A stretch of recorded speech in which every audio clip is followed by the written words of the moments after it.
Hi everyone, hope you're doing well. I just wanted to make a quick video after the events of the last day or two, and I've seen lots of opinions, reports on Iran's the US attack on all the 3 nuclear sites in Iran, and then the Iranian response. And there's just a lot of bullshit about the fact that Iran has moved the enriched uranium, and nobody's really applying like the common sense reason as to why that might be. So I'm making this video about why I think that has happened. It's not to demonize anyone or terrorize, to speak about who's terrorizing who or who's building weapons. It's not about building weapons. It's not about that. It's about the very rational reason about why Iran has done that. And sorry, but there's too much prejudice out there based on all of the West's media propaganda, and not enough science. Okay, so I'm going to speak very basics. Yeah, I don't know the ins and outs, because I'm not a nuclear scientist, and I'm not like what they would call a geologist, or like a scientist that knows the ins and outs of like what's the word, like I don't know what they're called, but the ones that study earthquakes every day. But basically, after the first Israeli strikes on the nuclear sites, Iran had some earthquakes. And I'll tell you why that is. Because when radioactive material gets into the earth, it can cause earthquakes. And it's not a coincidence that not that long after those initial strikes, what killed the original, the ones that killed the scientists and stuff, like the first ones that shocked Iran, yeah, they had earthquakes, and they were like 5 on the Richter scale, which is not the worst ever, but it's still quite bad. And basically, it's obvious now that enriched uranium is a very real military target. Like and if that enriched uranium was kept in the sites are no longer peaceful scientific premises anymore. Rather, they've been made themselves known that it's a proper target. So had all the enriched uranium supplies been left there could have been real danger for very, very big earthquakes in Iran. And, the release of all of that radioactive material into the environment, which would cause very big earthquakes, which could cause mass death of the people, a lot more damage to the country than any missiles will do, and potentially cause tsunamis. And it's not really that difficult to understand that if you take away the hysteria of Islamists this, jihadists this, all of this crap. People just need to use their brains, like, and think about what would it have been responsible for Iran to leave it there? No, it wouldn't have been. For its own people. They've not. If they've shipped it somewhere else, it's probably the best thing to do, to be honest, because it's a known target. It's a known target. You're not going to leave something that dangerous that could cause cancer for generations as well, not just the earthquakes and the tsunamis and all of that damage. I mean, earthquakes can kill thousands and thousands and thousands of people just like that. Tsunamis can just come and take people away just like that. Tsunamis are not just dangerous just for one country as well. Remember that.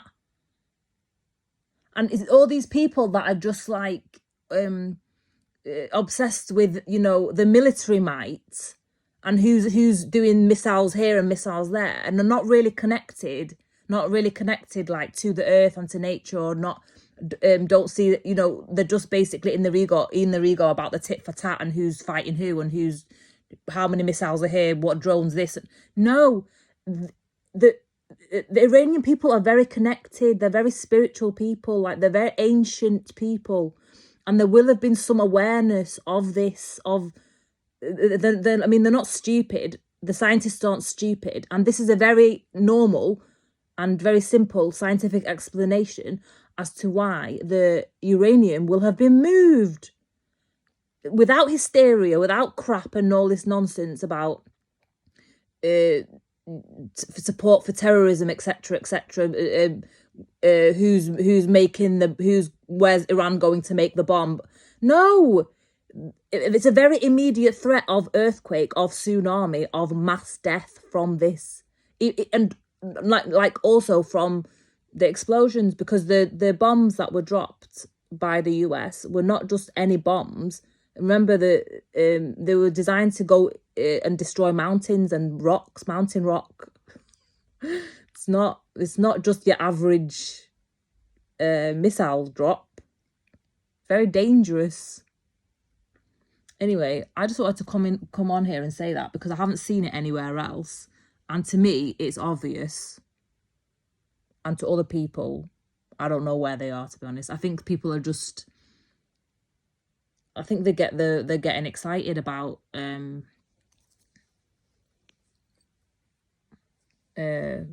which is about a very scary time, very, very scary time. And to be honest, rael wanted this from October the 7th. That's what October the 7th was for, to do all that Hannibal. And then they've been goading Iran from the beginning. They've been wanting this exchange with Iran from the beginning. But Iran, well, it was Hezbollah and the Houthis first, showed a lot of restraint, to be honest.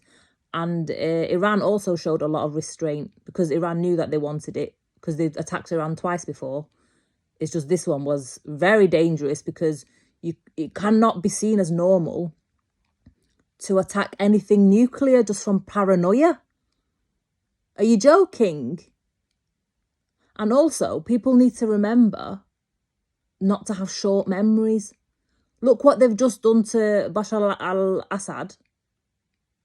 They've removed him from the leadership of Syria so they can have Syria. They've taken over Syria. They've been doing it since the end of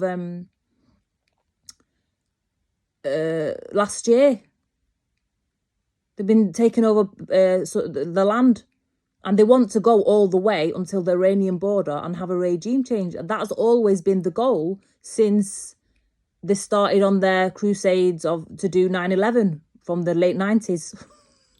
So people need to actually stop having short memories, and actually, when rael says it's just going to carry on with their plans, that's what they mean. That's what they mean. Like they assassinated Gaddafi, like they assassinated Saddam Hussein. That's what the aim is, to do the same with the supreme leader of Iran. Exactly the same. And you're not going to sit around and take any chances when you know that you may be made a target. Because at the end of the day, it's a date, like it's not the same playing field now. When you've done everything by the book and engaged in all the protocols and everything like Iran has been doing, that you have been made to do and stuff, and like, you know, to show diplomacy for 20 years, and then you still get attacked, because at the end of the day, the plan isn't for you to just allow you to do your scientific progress in peace. It's that at the end of the day, we still want to do greater shit rail. Another thing to note as well is the leadership of Iran is not really the same as like having a prime minister or a president or anything like that. They have that as well, but the supreme leader is like a pope. The election is like the pope's, and they will still have to have that. It's not really, it's not like, it's just that stupid mentality that shit rael has about finish the job, but it's a completely different. Nobody thinks like that in the Islamic world. Nobody thinks like, they don't have the same understanding of time. They have, like, it's that role is like a spiritual leadership. It's not like your day-to-day politics. They have governments and stuff. They have a government. It's not really the same as like getting rid of Bashar al-Assad or getting rid of Saddam Hussein, or Gaddafi. It's not the same, because that role will still have to be there. So like, it's a bit stupid, to be honest. And yeah, it's just a bit stupid, really stupid. But yeah, anyway, I hope and people find this useful if they come across it. And I wanted to put it out there, like I said at the beginning, because people aren't just looking at the very simple explanation, which is it's dangerous to have it in your country if you know that it's been made a target, and that's it. That's it. And if you don't want your population to die en masse, you have to move it. Anyway, I know this is not like normal videos, but yeah, see you in the next one. Thanks for being here. Bye.